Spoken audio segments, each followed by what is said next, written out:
요즘 이 생성형 AI가 글만 써주는 게 아니라 디자인도 만들어주고 설계도 해주고 뭐 그림도 그려주고 이러다 보니까 디자이너나 마케터들이 어떻게 보면 크리에이티브한 업종이잖아요. 이것 가지고 돈 벌고 내가 지금까지 역량을 쌓아왔는데 나의 어떤 창의적인 일을 AI가 뺏어가 버린다. 그 생성형 AI 좀 써보니까 오씨 내가 이거 며칠 고민해서 나올 정도 퀄리티가 나오는데 그걸 뚝딱뚝딱 10초 만에 만들어주네? 이런 거죠. 사실 어떤 직종이 빨리 사라질 것이냐라고 이제 많이들 물어보시는데요.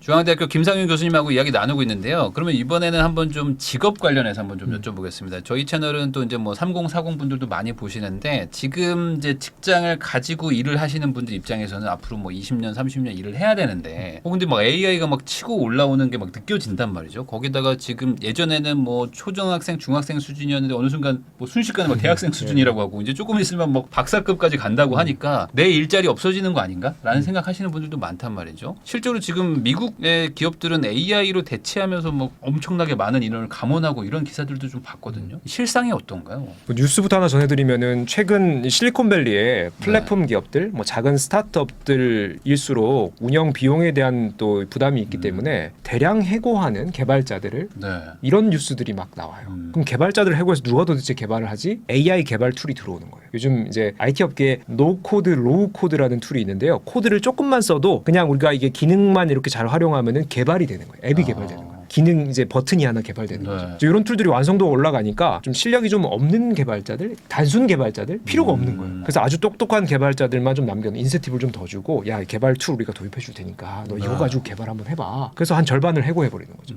이런 기업들이 지금 늘어나고 있습니다. 근데 실제로 어떤 퀄리티의 차이는 별로 없는. 그렇죠. 별로 없거나 오히려 더 효율화되죠. 왜냐하면은 뭐 앱이라는 게 정말 대단한 앱보다는 아주 그냥 우리가 기본적인 어느 정도 요즘 적정한 수준들이 다 확보가 되지 않습니까? 그래서 뭐 대단한 개발 실력이 필요가 없는 분야들이 많은 거죠. 자 그리고 요즘 이제 저에게도 뭐 이런 자문 요청이나 강연 요청이나 이렇게 많이 오는 뭐 좀 요즘 기존에 없던 업종이 뭐냐면은 마케팅 업체라든지 디자인 업체들이 뭐 저를 찾아요. 저는 또 감사하게도 가서 또 저의 연구 내용들 말씀드리고 또 이렇게 미래의 예측도 말씀드리고 하는데 그분들이 왜 저를 찾느냐? 요즘 이 생성형 AI가 글만 써주는 게 아니라 디자인도 만들어주고 설계도 해주고 뭐 그림도 그려주고 이러다 보니까 이런 디자이너나 마케터들이 어떻게 보면 크리에이티브한 업종이잖아요. 이것 가지고 돈 벌고 내가 지금까지 역량을 쌓아왔는데 나의 어떤 창의적인 일을 AI가 뺏어가 버린다는 거예요. 그 생성형 AI 좀 써보니까 오씨 내가 이거 며칠 고민해서 나올 정도 퀄리티가 나오는데 그걸 뚝딱뚝딱 10초 만에 만들어주네? 이런 거죠. 그래서 이들이 이제 깜짝 놀라서 생성형 AI를 어떻게 더 잘 쓸 수 있을까? 어떻게 하면은 내가 이 입지를 계속 유지할 수 있을까? 이런 고민을 하기 시작한 거죠. 결국 저는 사실 어떤 직종이 빨리 사라질 것이냐라고 이제 많이들 물어보시는데요. 저는 그냥 이렇게 말씀드립니다. 제가 뭐 미래에 점지하는 사람도 아니고 정확하게 말씀 못 드리지만은 모든 직업에 AI는 지금 관여하고 있다. 그러니까 어느 하나도 예외는 없다라는 거예요. 그래서 우리가 이제 직업이나 업무를 보는 관점을 아예 다르게 가져가자. 저는 오히려 이렇게 말씀드립니다.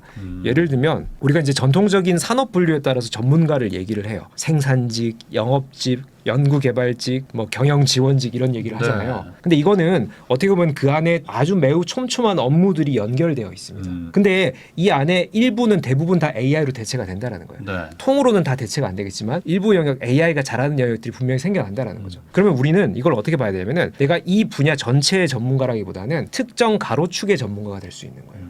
AI가 뺏어가는 부분을 제외하고 어떤 특정 부분들 예를 들면 이런 거죠. 지시를 잘하는 사람과 지시를 잘 받는 사람이 있다면은 지시를 잘 받는 사람은 AI에게 다 대체됩니다. 지시를 잘 하는 사람들은 AI가 들어와도 살아남을 가능성이 있습니다.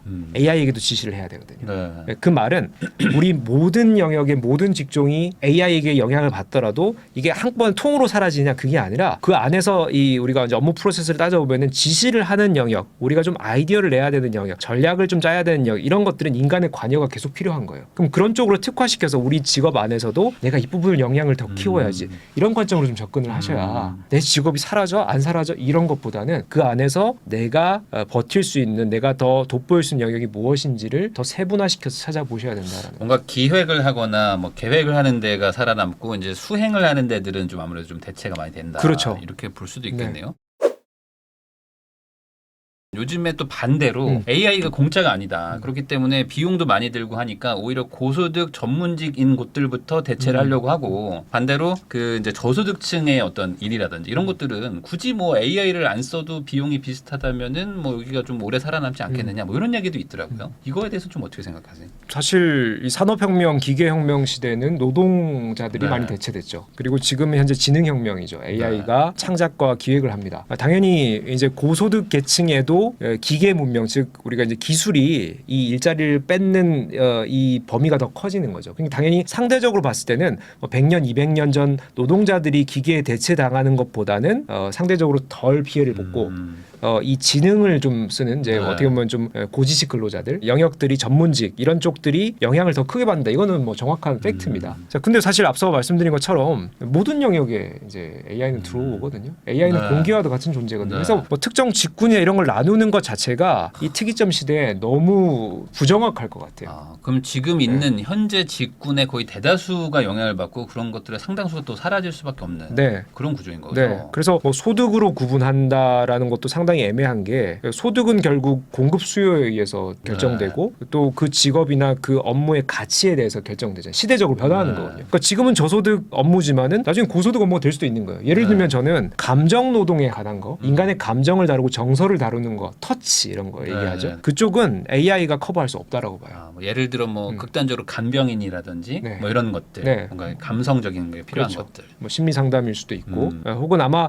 정서나 심리나 이런 감정을 다루는 새로운 직업들이 생겨날 거예요. 이런 어려운. 일도 생겨났어? 네. 이럴 수 있을 거죠. 그래서 그런 어떤 새로운 직종이 생겨나는 방향이 뭘까를 좀 우리가 좀 감을 잡아야 되고 지금 현존하는 모든 업무에 AI는 영향을 끼치고 그중에서 우리가 특정 업무 영역에 우리가 더 특화시키자. 그리고 정서나 감정을 다루는 영역들은 새로운 직업들이 생겨날 수 있다. 이런 것들 방향성을 우리가 계속 찾아간다라는 것이 중요하다고 볼 수 있죠. 제가 이걸 왜 여쭤보냐면은 요즘에 이제 학부모님들 요한 지금 한 40대 뭐 30대 후반 이런 분들은 이제 아이가 또 있고 이 아이가 지금 뭐 학교도 다니고 뭐 이러는데 지금 뭐 사교육은 결국에 지난 어떤 과거의 시스템대로 이제 뭔가 잘 외우고 뭔가 지식을 많이 기억을 해가지고 무언가 좀 이제 고소득을 얻을 수 있는 그런 직군들인데 여기가 이제 앞으로 영향을 받는다면은 과연 우리 아이들을 어떻게 키우지? 뭐 이런 거에 대한 좀 걱정이 있으신 것 같아요. 네. 앞으로 한 10년, 20년 뒤에 아이들은 어쨌든 일을 하고 살아야 될 텐데 어떻게 얘네들한테 좀 답을 좀 줄 수 있을까요? 네. 요즘 이제 강연 나가면은 진짜 그 질문 많이 받아요. 학부모 우리 애 어떻게 해야 돼? 네. 이제 예를 들면 기업 특강에 나가도 네. 제가 질문 있는데 기업 비즈니스 얘기 안 물어보시고 애가 중학생인데 네. 어떤 분야로 대학에 네. 진학을 시켜야 됩니까? 이런 질문을 정말 많이 받았어요. 네. 그래서 그럴 때마다 저도 고민하고 생각을 좀 정리를 해봤는데 옛날에 이런 말이 있죠. 뭐 할 거 없으면 야 너 기술이나 배워와라. 한 뭐 30년 우리 농업 중심의 시대일 때. 네. 근데 이제 그 기술이라는 것이 지금 현 시대로 보면 AI고 데이터잖아요. 자 그러면 AI와 데이터를 공부하면 됩니까? 그쪽 전공을 찾아가면 됩니까?라고 물어보세요. 근데 저는 또 반대 시선을 말씀을 드리고 싶은 게 AI가 제가 공기와도 같은 존재가 될 거라고 했죠. 그럼 AI 전문가가 굳이 필요할까요? 공기는 모두가 맡을 수 있는 거잖아요. 네. 모두 흡입할 수 있는 거잖아요. 결국 이게 시대가 이제 뭐 한 5년, 10년 주기로 사이클이라는 것이 있는데 지금부터 한 5년, 10년 전에는 데이터가 갑자기 급부상하면서 데이터 사이언티스트, 데이터 엔지니어, 데이터 디자이너 뭐 이런 데이터 관련 직군이 엄청 세분화됐어요. 그래서 데이터 관련 학과들도 많이 생겼거든요. 네. 근데 지금 그러면 그 직군들이 다 뭐 전문적인 그 일들을 하고 있냐? 또 생각보다 많은 영역이 인공지능 자동화로 넘어가거든요. 그러니까 이게 결국은 사이클이 있다라는 거고 그래서 저는 오히려 반대 시선을 좀 장기적으로 말씀을 드리고 싶은 게 MIT가 2020년경에요. 가장 전 세계 대학에서 선도적으로 우리가 앞으로 1조 원을 투자해서 AI 컬리지를 만들겠다. 그래서 올해부터 어떤 계획으로 가겠다. 그 AI 컬리지가 뭐냐면 AI 전공자들을 키우겠다는 게 아니고요. 어떤 전공을 선택하든지 이 AI 컬리지의 몇몇 과목들을 이수해서 나의 전문 분야와 연결시키게 만들겠다는 거예요. 네. 철학을 전공한 사람이 AI 공부하면 AI 철학이 되는 거고요. 혹은 뭐 인문학을 공부한 사람이 뭐 물리학을 공부한 사람이 AI 결합하면 또 AI 뭐 인문학, AI 물리학이 되는 거죠. 그러니까 결국 AI가 공기와 같은 존재를 인정하는 거거든요. 그 말은 그 질문에 답을 드리자면은 그 우리 학생이 우리 지금 커갈 미래의 우리 인력들이 가장 내가 자신 있고 관심 있는 분야의 전공을 선택하되 그것을 AI와 연결시키는 그런 교육이나 그런 관심이 더 중요하다라는 거예요. AI를 공부해서 전공자가 돼서 이쪽 분야의 전문가가 되겠다라는 것보다 내가 정말 잘하고 관심 있고 내가 남들보다 조금 이제 더 뛰어날 수 있는 그 분야를 선택하고 AI나 데이터, 디지털 관점들을 결합시켜 나가는 이런 어떤 형태들의 방향. 저는 그게 답이라고 봅니다. 부전공 같은 개념으로 이제 그렇죠. 간다는 개념인 거죠. 그렇죠. 뭐 그런 부전공도 될 수 있고 그냥 디지털 역량들을 갖춰 나가는 걸 수도 있고 내 전공과 연결해서 또 뭔가를 연구를 할 수도 있고 그런 거죠. 네. 그러면 또 요것도 한번 좀 여쭤보겠습니다. 요즘에 그 자영업 하시는 분들 정말 힘들거든요. 네. 근데 그분들이 이제 공통적으로 얘기하는 게 우선 인건비가 높아졌다라는 거. 그다음에 두 번째는 인건비 높아진 거를 좀 주려고 해도 구인이 안 된다 지금. 사람이 없다 이런 얘기들 많이 하시거든요. 그러다 보니까 어찌 보면 저는 이제 AI가 또 무인 어떤 시스템과도 연결이 될 것 같기도 하니까 자영업 쪽에서는 오히려 이런 AI 기술의 발달 이게 긍정인지 아니면 부정인지 이런 것도 좀 궁금합니다. 참 요즘 자영업 분들 너무 힘들어하셔서 저 주변에도 뭐 상당히 이제 뭐라 위로 말씀을 드려야 될지 모르겠는데 사실 기술 발전 과정에서 자영업이 얻을 수 있는 혜택은 뭐 지금 뭐 무인화라고 하는 것들 사실 이제 뭐 인력을 2명 3명 쓸 거를 로봇으로 대체하고 키오스크로 대체하고 이런 건 이미 지금 많이 시도가 되고 있잖아요. 근데 이걸로도 우리가 뭐 수익성을 키울 수 있을까? 사실 물음표죠. 그래서 뭐 이런 것들을 우리가 적극적으로 활용하는 것도 하나의 방편이 될 수 있지만은 이 시대가 정말 거대하게 변화하는 방향이 뭔가를 봤을 때 뭐 이게 딱 정답은 될 수 있을지 모르겠습니다. 근데 이 AI가 발전하면서 이 생명 연장이라는 우리 수명이 상당히 극단적으로 늘어날 수 있는 계기가 될 거예요.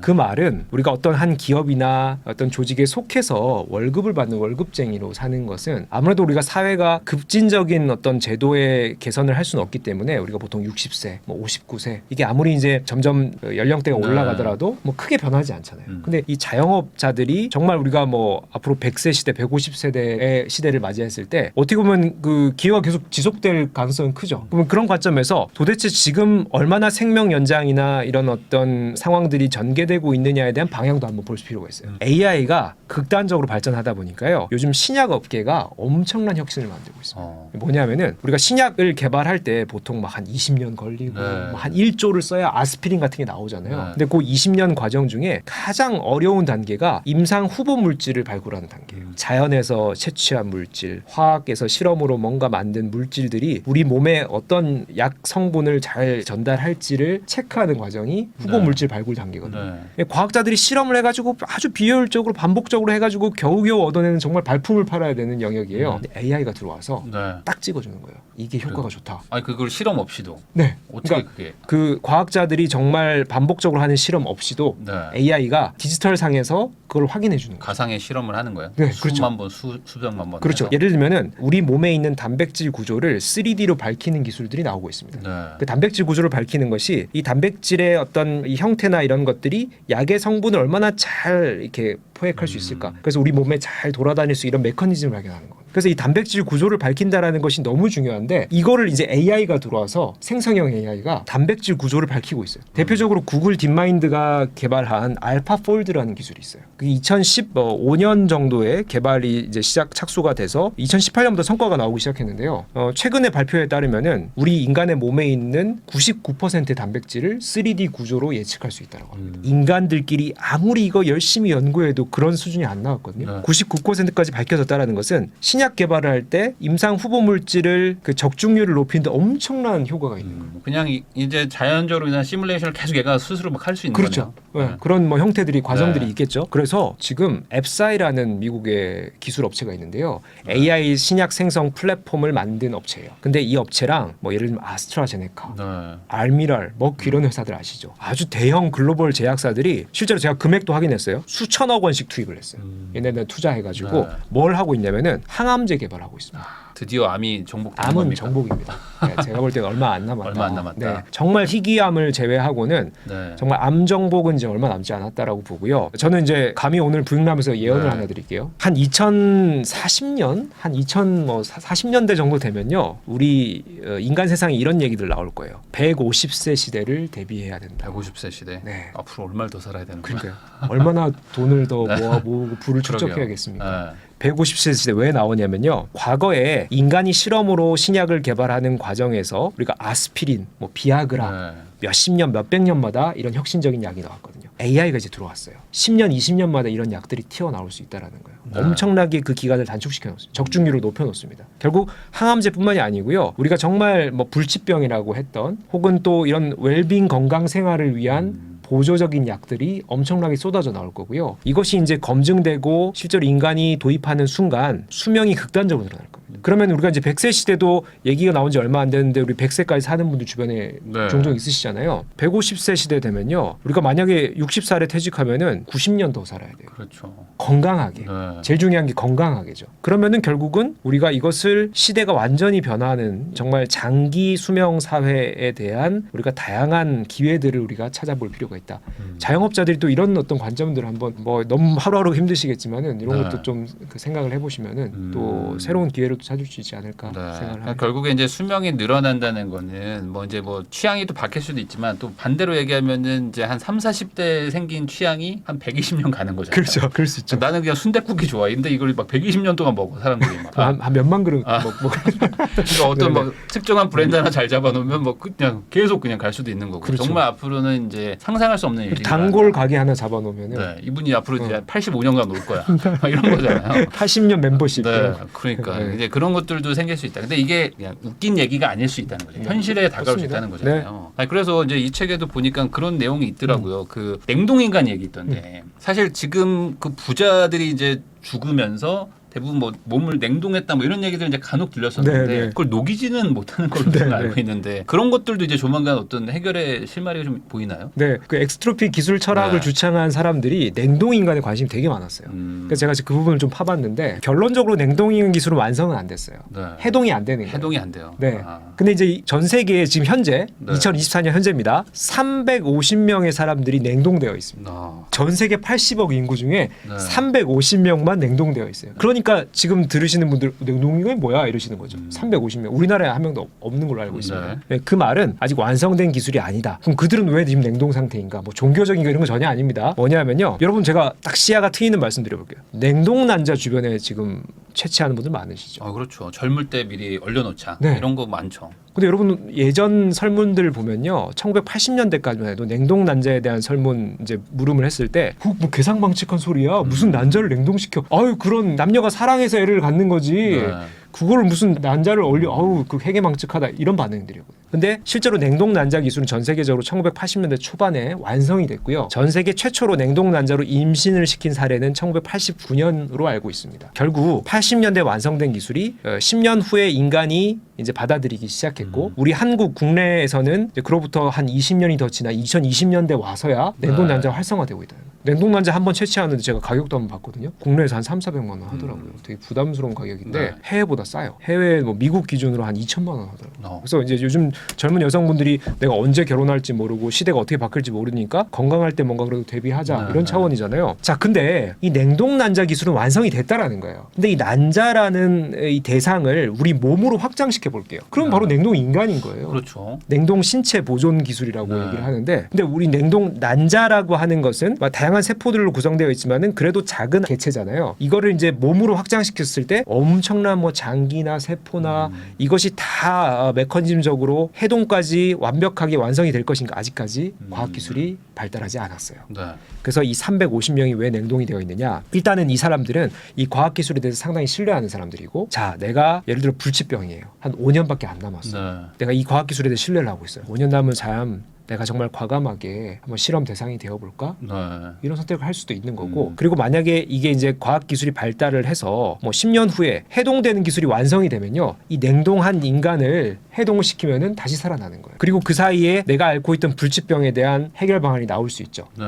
그러면 이게 치료가 돼서 영생할 수 있다라고 생각하는 거예요. 이 종교 의식이 아닙니다. 그래서 네. 전 세계 350명의 사람들이 제가 이제 조사한 바에 따르면은 전 세계 4개 업체가 냉동 신체 보존술을 서비스하고 있고요. 미국의 3개 업체입니다. 그래서 여기에 이제 뭐 안치되어 있다라고 할까요? 이게 냉동 인간이 상당히 재밌는 게요. 생물학적으로는 사망 상태예요.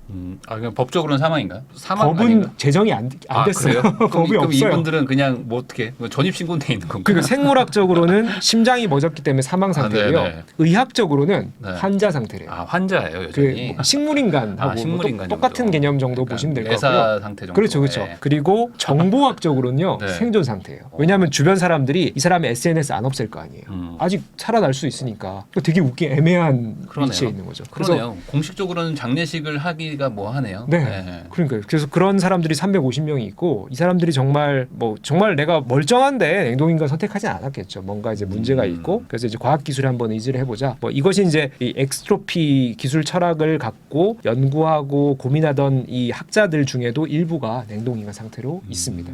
네. 근데 사실 아까 말씀하신 것처럼 이제 냉동을 할 수 있다는 건 언젠가는 해동도 가능할 수도 있는 거니까 이제 그게 이제 파괴가 되냐 안 되냐를 이제 영하 기술적으로 196도래요. 영하 196도 순식간이네요. 네, 그거는 뭐 그렇지만 이제 해동만 된다면 아까 말씀하신 대로 이제 그 시대를 살아가고 거기서 이제 치료도 할 수 있는 거니까. 그러면 그걸 거꾸로 얘기하면은 이제 그렇게 지금 어떤 기술 개발 그 중간에 그 비는 구간을 내가 못 버티는 사람들은 냉동을 하겠지만 그렇죠. 이제 우리 같은 그냥 건강한 사람들은 이제 조금 시간만 지나면은 굳이 냉동할 필요 없이 이제 영생의 단계까지 갈 수도 있는 그렇죠. 그런 단계가 올 수도 있다. 네, 아까 제가 AI가 신약 개발 네. 들어오고 뭐 여러 이제 의학 기술이 발전하고 이런 영역에서 그냥 건강하게 쭉 갈 수도 있고 이걸 내가 냉동을 한번 잠깐 쉬었다 할 수도 있고 저 상당히 과학 기술의 그러니까요. 발전은 무궁무진합니다. 네, 네. 그만큼 지금 이게 허무맹랑한 얘기가 아니라는 네. 얘기인 네, 거고 네. 실제로 과학 기술입니다. 2040년대쯤 네. 되면은 그런 거가 된다는 얘기도 막 들리더라고요. 그러니까 결국에 지금 상황이 힘들다는 게 앞으로 어떻게 풀릴지는 아무도 모른다. 그만큼 어찌 보면 지금 되게 변화의 시기에 네. 지금 저희가 있는 것 같기도 합니다.